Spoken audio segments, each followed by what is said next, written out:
Welcome back viewers. ہم لوگ اس وقت بیٹھے ہیں رابستان خان صاحب کے ساتھ اور بڑی اچھی اور بڑی مزے کی باتیں چل رہی ہیں ان کے ساتھ. چائنا کٹنگ کے بارے میں کیا کہیں گے؟ چائنا کٹنگ جو ہے اس پہ لوگوں کے گھر بن گئے ہیں بلا وجہ کے تعمیرات شروع ہو گئی ہیں، وہ کیا ہے؟ دیکھیں، چائنا کٹنگ جو ہے یہ آج سے پہلے یا ہمارے سے پہلے جو گورنمنٹ تھی، سندھ گورنمنٹ یا یہاں پہ جو پارٹیز تھیں انہوں نے شروع کرائی تھی. اور یہ پارکس پہ، گراؤنڈز پہ، ہاکر بازار پہ، امیونٹی پلاٹس پہ ان کے اوپر چائنا کٹنگ شروع کی اور یہ MQM نے شروع کرائی تھی. اچھا، ہم چائنا کٹنگ کے بالکل خلاف ہے. کیونکہ جو گراؤنڈز ہیں، جو امیونٹی پلاٹس ہیں، جو پارکس ہیں، وہ اس لیے ہوتے ہیں کہ وہاں بچے کھیلیں. جو امیونٹی پلاٹس ہے وہاں ہاسپٹل بنے، اسکول بنے، یہ چیزیں ہوں. اچھا، یہ چائنا کٹنگ جنہوں نے شروع کرائی، اس میں مختلف سیاسی جماعتیں انوالو تھی. ان کے لوگ انوالو تھے، انہوں نے کرائی. اور میں نے اس کے خلاف سندھ اسمبلی کے فلور پہ بھی آواز اٹھائی ہے. میرا جو حلقہ ہے PS 122 سرجانی لیاری ری سیٹلمنٹ پروجیکٹ، خدا کی بستی، تیسر ٹاؤن، گلشن معمار کے اطراف، یہ اس کے حوالے سے میں نے آواز بھی اٹھائی تھی کہ یہ چائنا کٹنگ بند کی جائے. لیکن ہم یہ کہتے ہیں کہ اگر آپ لوگ یہ چائنا کٹنگ ختم کرنے ادارے آتے ہیں تو پہلے ان لوگوں کو پکڑا جائے، ان لوگوں کو کیفر کردار تک پہنچایا جائے جنہوں نے یہ چائنا کٹنگ کرائی. کیونکہ غریب جو ہے وہ بیچارہ پھنس جاتا ہے، جس نے کی ہوتی ہے یا جس نے بیچی ہوتی ہے وہ نکل جاتا ہے. تو میرا اپنا موقف یہ ہے کہ جنہوں نے یہ چائنا کٹنگ، یہ آبادیاں کرائی تھی، انہیں جو ہے پکڑنا چاہیے اور ان کے خلاف FIR لانچ ہونی چاہیے. چائنا کٹنگ آپ کو کیا لگتا ہے کس پارٹی نے؟ MQM نے کروایا، نون لیگ نے، پیپلز پارٹی نے؟ دیکھیں، کراچی میں اور سندھ میں دو ہی پارٹیز تھی، MQM اور پیپلز پارٹی. انہی کی ملی بھگت تھی یہ چائنا کٹنگ، باقی تیسری کوئی پارٹی تو آئی یہ نہیں. چائنا کٹنگ کرا کے ان کو کیا فائدہ ہوا ہوگا؟ دیکھیں، وہ پلاٹس بیچتے ہیں نا. پارک ہے، وہ چائنا کٹنگ کرا کے عوام سے پیسے لے کے منسٹرز تک، سارے اداروں تک پیسہ جا رہا ہوتا ہے، کرپشن ہو رہی ہوتی ہے.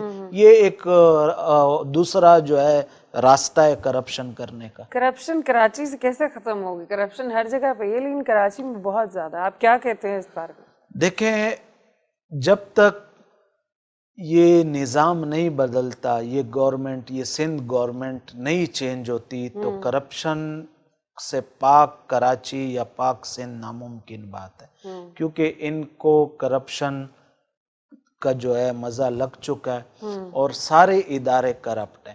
چاہے آپ پولیس لے لیں، چاہے آپ اینٹی انکروچمنٹ لے لیں، چاہے آپ لینڈ ریونیو لے لیں، سارے ادارے کرپٹ ہیں. اوپر سے نیچے، اوپر سے لے کر نیچے چپڑاسی تک سب جو ہے پیسہ بنانے میں لگے ہوئے ہیں. اور یہ نااہلی ہے وزراء کی اور CM کی کہ ان کا چیک اینڈ بیلنس ہی نہیں ہے اپنے اداروں پر. ان کو پتہ ہی نہیں ہے کہ میرے ادارے میں جو ہے کیا کیسی کالی بیڑیاں گھسی ہوئی ہیں اور وہ عوام کا خون چوس رہی ہیں. تو آپ کو کیا لگتا ہے آپ لوگوں کا کیا سٹیپ ہوگا جو آپ ان اداروں میں سے کوئی بہتری لا سکیں؟ انفیکٹ پولیس کے محکمے میں تو تھوڑی سی بہتری لا ہی سکتے ہیں آپ لوگ. دیکھیں، پولیس کا محکمہ بھی سندھ گورنمنٹ کے پاس ہے. وزیر اعلیٰ صاحب جو ہے وہ وزیر کیا کہتے ہیں داخلہ ہیں خود، ان کے پاس وہ قلمدان بھی ہے. اچھا، تو جب تک وہ نہیں چاہیں گے ہم صرف آواز اٹھا سکتے ہیں. ہم صرف پولیس کی جو کارکردگی ہے وہ اسمبلی کے فلور پہ میڈیا کے توسط سے بتا سکتے ہیں. اس میں جو ہے چینج لانا، اس میں ریفارمز لانا، یہ جو ہے سندھ گورنمنٹ کی ذمہ داری ہے. نہیں تو آپ کہہ رہے تھے نا آپ کے پاس سیکنڈ سٹیپ بھی ہوتا ہے. اگر اس معاملے میں آپ لوگوں کی آئے بات کرنے کے لیے تو کیا سیکنڈ سٹیپ ہوگا؟ نہیں، دیکھیں، ہر چیز کے لیے سیکنڈ سٹیپ نہیں ہے نا. اچھا، وہ کچھ مخصوص چیزوں کے لیے اگر ہر چیز پہ جو ہے वफाक एक्शन लेने लगे तो फिर सूबे के वजीर आला का क्या काम है? क्या उसका सिर्फ ये काम है कि वो अपने पार्टी के जो चेयरमैन है या को चेयरमैन है उनकी करप्शन को तहफ़्फ़ुज़ देना? चलें सिंध हुकूमत को छोड़ देते हैं, आप पंजाब की बात कर लें। पंजाब पुलिस पे तो आप लोगों का होल्ड है, पंजाब पुलिस पे तो आप बेहतरी ला सकते हैं। वहाँ आ रही है, आप KPK पुलिस देख लें, वहाँ कोई सियासी असर रसूख इस्तेमाल नहीं होता। अल्हम्दुलिल्लाह वहाँ जितनी KPK पुलिस एडवांस है, वहाँ उतनी ना पंजाब है और ना सिंध है ना बलूचिस्तान है। वहाँ पाकिस्तान तहरीक इंसाफ ने पहले 5 साल हुकूमत की है। इसी तरह रिफॉर्म्स जो है अब हम पंजाब में ला रहे हैं, तो होपफुली पंजाब का पुलिस निज़ाम भी बहुत जल्द बेहतर हो जाएगा इंशाल्लाह। अभी जो लाहौर में एक वाक़या हुआ था, शायद आपकी नज़र से गुजरा है कि नहीं, वो एक लेडी के साथ जो रेप का मामला हुआ था, उसमें क्या बेहतरी आई? वो मुजरिम तो अभी तक पकड़ा नहीं गया। नहीं जी, वो मुजरिम पकड़ लिए गए। वो कल ही आबिद मल्ला को जो है कल ही गिरफ्तार कर लिया गया। अच्छा जी हाँ। तो आपको क्या लगता है उसको क्या सजा होनी चाहिए? देखें, मैं आपको बताऊं कि ये रेप केसेस या छोटी बच्ची के साथ या ऐसे आजकल जो बहुत ज्यादा हो रहे हैं, ऐसे मुजरिमों को बहुत ज्यादा हो रहा है। सरेआम फांसी देनी बिल्कुल जी, बिल्कुल हम इसकी जो है आपकी इस बात का मैं तायीद करता हूं। इस बात की तरदीद करें, इनको सरेआम फांसी बिल्कुल सरेआम फांसी देनी चाहिए ताकि लोगों के लिए इबरत बन सके। जब आप एक दो ऐसे मुल्जिमान को इबरत का निशान बनाएंगे ना, बिल्कुल, तो फिर ये इस चीज में कमी आएगी। और इसके ऊपर कानून साजी हो रही है और सिंध असेंबली के फ्लोर पे भी हमने आवाज उठाई है और हम भी ये चाहते हैं कि ये जो इस गनोने काम में जो लोग मुलविस हैं उनको करार वाक़ई सजा दी जाए। बिल्कुल, मैं आपसे कहूंगी कि आप मतलब बोलें खान साहब को कि इस तरह अगर आप सजाएं देंगे तो लोगों के लिए इबरत हासिल होगी। ऐसे ही है। खैर एनीवेज, हमारा शो जो है वो बहुत ही ज़्यादा सीरियस पैटर्न पे चल रहा था, अब हम ज़रा लाइट मोड पे चलते हैं। तो बचपन बताएं, आपका बचपन कैसा था, कैसा गुजरा? लड़ाके होते थे या बहुत एक शरीफ से बच्चे होते थे आप? नहीं, बचपन मेरा जो है वो कराची की सड़कों में, गुलशन की गलियों में गुजरा है। अच्छा। और मैं लड़ाका भी था। अपने स्कूल में हम शरारती भी थे, लड़ाई झगड़े भी किए हैं, लेकिन कोई ऐसे झगड़े नहीं किए जिसको किसी को नुकसान हुआ हो। मतलब बचपन के झगड़े तो शरारती वो तो बचपन तक ही रह जाते हैं। तो कॉलेज में स्पोर्ट्स खेलते थे? जी बिल्कुल, स्कूल के टाइम से ही मैं क्रिकेट का बहुत शौकीन था। अच्छा। और अपने स्कूल की टीम का कैप्टन भी था। अच्छा। फिर उसके बाद कॉलेज लाइफ में आया तो मैं बैरिया फाउंडेशन में पढ़ रहा था। मतलब आप अपने लीडर को कॉपी कर रहे थे? नहीं जी, लीडर की बात नहीं है, एक शौक था। और तो कॉलेज के ज़माने में भी क्रिकेट खेली है। अच्छा। कॉलेज की टीम की तरफ से खेलता रहता था। तो शादी कितनी एज में हो गई थी आपकी? देखिए, मेरी शादी हुई थी 2008 में। 2008 में हो जी। लव मैरिज की थी, अरेंज मैरिज? नहीं, अरेंज मैरिज थी। Total arrange marriage? देखा भी नहीं था? नहीं जी, नहीं देखा था। आज कितने साल हो गए आपको उनके साथ रहते? मेरे ख्याल में 12 साल हो गए। 12 साल हो गए। बच्चे कितने हैं आपके? बच्चे जो हैं 6 बच्चे हैं मेरे। माशाल्लाह। वाह खान साहब, आपने तो हैट्रिक कायम कर दी। 12 साल में 6 बच्चे, बहुत अच्छी है। खैर, अभी कभी ऐसा होता है कि आप कभी लेट हो जाएं रात को तो घर जाते हैं तो भाभी आपके जाने से पहले खाना खा लेती हैं या आपका वेट करती हैं? नहीं, अक्सर वो खा लेती हैं, मेरा वेट नहीं अब आदी हो गई है। अब वो उनको पता है कि मेरा कोई रूटीन नहीं है, मैं कभी टाइम पे घर आ जाता हूँ, कभी बहुत लेट हो जाता हूँ। तो मैंने उनको कहा है कि आप अपना जो है खाना खा लिया करें। मतलब आप मेरा इंतजार ना किया करें और आप खाना खा लिया करें। कभी शक किया उन्होंने आप पर? नहीं, कभी नहीं किया, मतलब कभी भी नहीं। उनको पता है कि आप बहुत अच्छे हैं, आप कुछ नहीं कर सकते। बर्थडे दोनों में से कौन याद रखता है एक दूसरे का? कोई भी नहीं। वेडिंग एनिवर्सरी कौन याद रखता है? वो याद रखती हैं, मुझे तो याद नहीं रहता, लेकिन वो बताती हैं, वो याद रखती। बच्चों के साथ वीकेंड्स पे जाते हैं?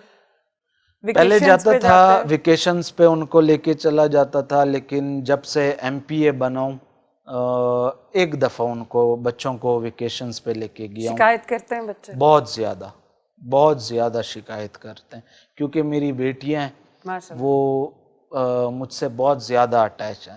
और सुबह ही एक बेटी ने तो मुझे ख़त लिखा हुआ था। अच्छा। हाँ, वो क्लास 5 में पढ़ती है। अच्छा। तो उसने, क्योंकि मैं रात को देर से घर जाता हूँ तो वो सोई होती हैं, बिल्कुल। सुबह उन्होंने स्कूल जाना होता है हाँ। तो मैं सोया होता हूँ। हाँ। तो उसने जो है लेटर लिखा कि मुझे मेरी वालदा को दिया हुआ था कि ये आप पापा को दें कि हमारे लिए भी टाइम निकालें। तो बाकायदा आज तो मैं खुद भी काफ़ी सरप्राइज हुआ कि मेरी बेटी ने भी जो है मुझसे राब्ता करने मतलब के लिए ख़त व किताबत शुरू कर दी। कभी फील होता है कि अगर मुझे ये पोजीशन ना मिली होती तो मैं अपने बच्चों को टाइम दे रहा होता? बिल्कुल जी, मैं आपको हकीकत बताऊं कि मैं अगर MPA नहीं होता तो मैं अपने बच्चों के साथ काफ़ी टाइम स्पेंड करता। अभी भी खान साहब बहुत अच्छी बात है, आप माशाल्लाह मुल्क को कौम की खिदमत कर रहे हैं। और मुझे ये बताएं, म्यूजिक सुनते हैं? जी बिल्कुल सुनता। किस तरह का म्यूजिक सुनते हैं? बस सिंपल म्यूजिक, कभी कभी पश्तो कभी उर्दू। उर्दू में किसको पसंद करते हैं, नुसरत फतेह अली खान को या किसको? नहीं, एक अभी वो आरिफ लोहार साहब ने हाँ जी। और एक वंगा चढ़ा लो कुड़ियो, वो कभी कभी सुन लेता हूँ। वो अभी का तो नहीं, वो तो बड़ा पुराना हाँ, है। वो नहीं, कोक स्टूडियो में हाँ जी, हाँ उन्होंने जी, हाँ गाया जी। था। और एक और है, वो भी कभी कभी सुन लेता हूँ। गुनगुनाते हैं गाना कभी? नहीं, ऐसा सच नहीं। नहीं, गुनगुनाते हैं तो थोड़ा सा हो जाए, हमारे शो की रेटिंग नहीं, बढ़ कभी जाएगी। ऐसा नहीं, गुनगुनाया नहीं है। शेरो शायरी करते हैं? नहीं जी। शेरो शायरी भी नहीं करते? वाइफ को लॉन्ग ड्राइव पे लेके जाते हैं?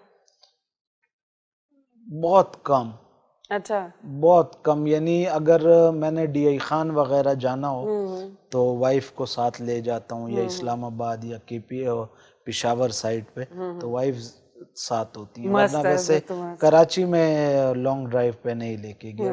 अगर वो दोनों में से रूठ जाए तो पहले कौन मना लेता? वाइफ। आप नहीं मनाते? नहीं, वो अल्लाह, कितना सख्त दिल है आपका।